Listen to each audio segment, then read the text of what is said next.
আসসালামু আলাইকুম আমার ইউটিউব ফ্যামিলি, কি অবস্থা সবার, কেমন আছেন? আই হোপ আপনারা সবাই ভালো আছেন। আলহামদুলিল্লাহ, আল্লাহ তাআলার রহমতে আমি আমার পরিবারের সবাই ভালো আছি। আজকে একদম ঘরের মধ্যে একটু মন বসছিল না, ভালো লাগছিল না। তো আমার ছোটো ভাই এসেছিলো ঘরের মধ্যে। তো আমাদের ঘর থেকে বিডিআর মার্ট আর্টিলারি খুব কাছে, একদম কাছে। রিক্সা ভাড়া 40 টাকা নেয়, ব্যাটারি রিক্সা 40 টাকা নেয়। এখন ঈদ উপলক্ষে একটু বাড়তি নিচ্ছে, অন্য সময় 30 টাকা নেয় এরকম। তো বলতে গেলে ঘর থেকে খুব কাছে।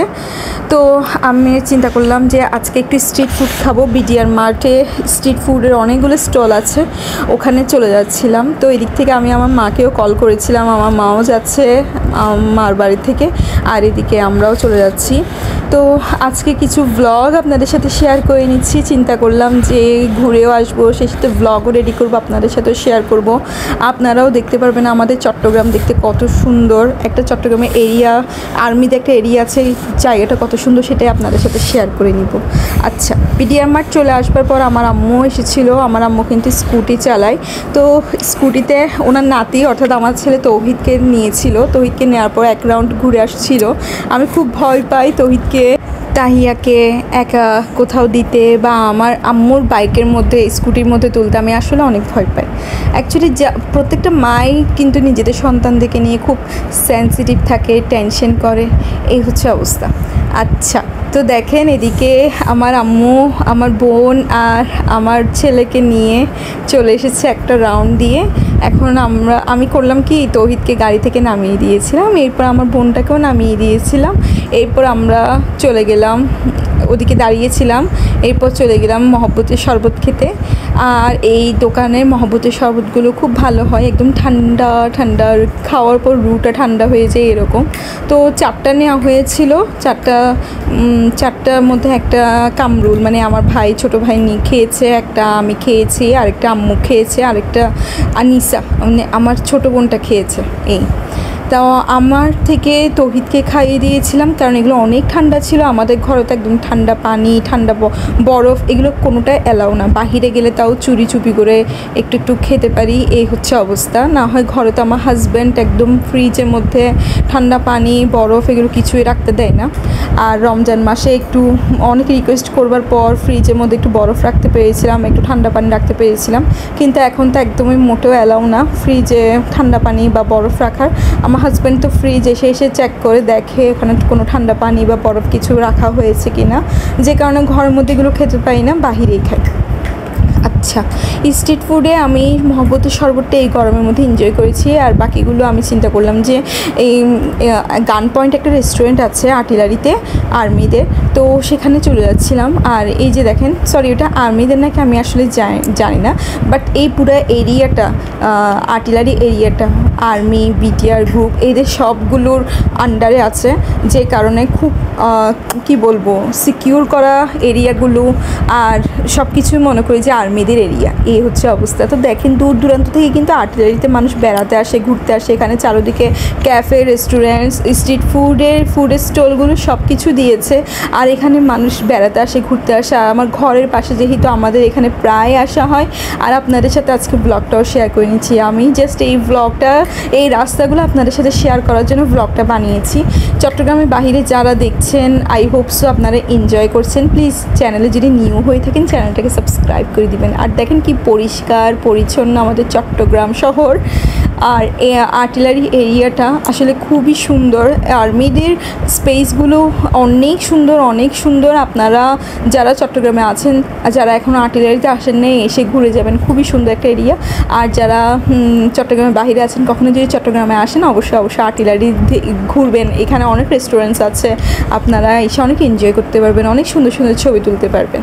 আচ্ছা, এখানে দেখেন কতগুলো ফুল গাছ লাগিয়েছে, দেখতে অনেক সুন্দর লাগছে। আর এই জায়গাগুলোতে গোল্ডেন আওয়ারে, যখন সূর্য ডুবার সময় হয়, ওই টাইমগুলোতে যখন আপনি ছবি তুলবেন, আপনার ছবিগুলো খুবই সুন্দর আসবে, ট্রাই করে দেখবেন। আর সবসময় এখানে অটোরিকশা করে আসা হয়, তো নামা হয় না, ডিরেক্ট গান পয়েন্টেই নামা হয়। আর আমি বেশিরভাগ বাচ্চাদেরকে নিয়ে গান পয়েন্টেই নামি, কারণ ওখানে বসার জায়গা আছে। স্ট্রিট ফুডের ওখানে তো মনে করেন আগ্রাবাদে স্ট্রিট ফুড আছে, ওখানে আশেপাশে চেয়ার দিয়েছে, বসতে পারে সবাই। বাট এদিকে স্ট্রিট ফুডগুলোর স্টলগুলোর মধ্যে কোনো চেয়ার টিয়ার দেয়নি, যে কারণে দাঁড়িয়ে দাঁড়িয়ে খাওয়া লাগে। আর আমার 2টা বেবি, এই 2টা বেবিকে সামলায় আমি কিছু খাবো, ওরকম আসলে মন মানসিকতা দাঁড়িয়ে দাঁড়িয়ে খাবো ওইটা আমার আসলে আমার দ্বারা হয় না। তো যে কারণে আমি এই গান পয়েন্টে চলে আসি। আর গান পয়েন্টে প্রথমে আমাকে খাবার অর্ডার করতে হবে, পেমেন্টটাও করতে হবে, এরপর মানে সেলফ সার্ভিস নিজে যেয়ে খাবার নিয়ে আসতে হবে ওদের কিচেন থেকে। এরকম একটা মানে সিস্টেম, আমি জানি না আপনাদের ওখানে এরকম সিস্টেম নাকি, বাট এখানে সিস্টেমটা খুব সুন্দর, আমার থেকে খুব বেশি ভালো লাগে। আর এই যে আমি 2টা ফুচকা আর একটা চটপটি নিয়েছি। একটা ফুচকা প্লেটারের দাম 80 টাকা ছিল, আর চটপটির দাম ছিল 60 টাকা। অল ওভার খাবারগুলো মোটামুটি ভালোই লেগেছে। আর সবচেয়ে বড় কথা হচ্ছে এখানে বসে অনেকক্ষণ আড্ডা দেওয়া যায়, কথাবার্তা বলা যায়, ফ্যামিলি, রিলেটিভস, হাজব্যান্ড, ওয়াইফ এভাবে এসে অনেকক্ষণ টাইম স্পেন্ড করতে পারে নিজের ফ্যামিলির সাথে। আর আমার কাছে মনে হয় যে গান পয়েন্ট এরিয়াটা একদম পারফেক্ট। আর এখানে খুব বেশি ক্রাউড হয়, আর এখানে অনেক অনেক অনেক খাবার আইটেম আছে, জিলাপির থেকে শুরু করে চিকেন চাপ থেকে শুরু করে চটপটি, ফুচকা, এরপর নাচোস, এরপর চাউমিন, ফ্রেঞ্চ ফ্রাইস, এগুলো সব কিছু এখানে পাওয়া যায়। ওভারঅল সব কিছু, শুধু রাইস প্লেটারটা ছাড়া মেবি সব কিছুই পাওয়া যায় এখানে। আর আমরা খুব এনজয় করি এখানে এসে। তো সেলফ সার্ভিস যেহেতু আমি প্রথমে পানিটা নিয়ে এসেছি, আর ওদিকে চটপটি ফুচকাগুলো দিতে লেট করছিল, সেই কারণে আমি চেয়ার টেবিলে এসে বসেছিলাম। আমার ছোটো ভাইকে পাঠিয়েছিলাম, আমার ছোটো ভাই আসলে ফুচকা চটপটি এই প্লেটারগুলো নিয়ে এসেছিল। আচ্ছা, এদিকে দেখেন একটা বিড়াল দেখেছিলাম, বিড়ালটা না কি ক্ষুধার্ত, সব কাস্টমারদের কাছে যে শুধু খাবার খুঁজছে। আর নিশ্চয়ই কাস্টমাররাও দেয় তাদেরকে খানা, তা না হলে বিড়ালগুলো তো আর এভাবে মায়া চাহনি দিয়ে তাকিয়ে থাকবে না, এই হচ্ছে অবস্থা। যারা চিকেন চাপ টাপ এগুলো অর্ডার করে, ওই বিড়ালটা কিন্তু খেয়াল করে করে তাদের কাছে যাচ্ছে। আমরা তো কোনো চিকেন চাপ বা চিকেন জাতীয় কিছুই অর্ডার করিনি, যে কারণে বিড়ালটা আমাদের কাছে আসেনি। আর এদিকে দেখেন আমার ভাই কিন্তু 2টা ফুচকা প্লেটার নিয়ে এসেছে, এরপর চটপটি প্লেটারটাও নিয়ে আসবে। তো ফুচকা 80 টাকা হিসেবে আমার মনে হয় ফুচকার প্লেটারটা দামটা একটু কম রাখা উচিত ছিল, যেহেতু বাহিরে দই ফুচকার প্লেটারটায় 80 টাকা পাওয়া যায়, 60 টাকায় পাওয়া যায়। তো আমার মতো আমি মনে করেছি যে এই নর্মাল ফুচকাটা 80 টাকা না রেখে 60 টাকা রাখলেও আই থিঙ্ক ওটা পারফেক্ট ছিল। আর এদিকে দেখেন চটপটিটাও চলে এসেছে। ওভারঅল খাবারগুলো মোটামুটি ভালো ছিল, এতটাও খারাপ না, মানে বদনাম করার মতো এরকম কোনো খারাপ না, একদম পারফেক্ট একটা খাবার ছিল। আচ্ছা, তো খাওয়া দাওয়ার পর বাচ্চারা, মানে আমার বোন আনিসা, সে বায়না করছিল যে এখানে বাচ্চাদের জন্য কিডস জোন একটা আছে, যেখানে মধ্যে বাচ্চাদের খেলাধুলার একটা স্পেস করেছে। তো ওখানে 100 টাকা দিয়ে ঢুকতে হয়। তো আমি 100 টাকা দিয়ে ঢুকে গিয়েছিলাম। আর ওখানে তৌহিদ কিন্তু অনেক ভয় পায়, আমার ছেলে তৌহিদ একদম বাহিরে কোথাও ট্রেন বলেন, এটা বলেন সেটা বলেন, আমি আমার বাচ্চাকে শান্তি মতো রাইডগুলো চড়াতে পারি না।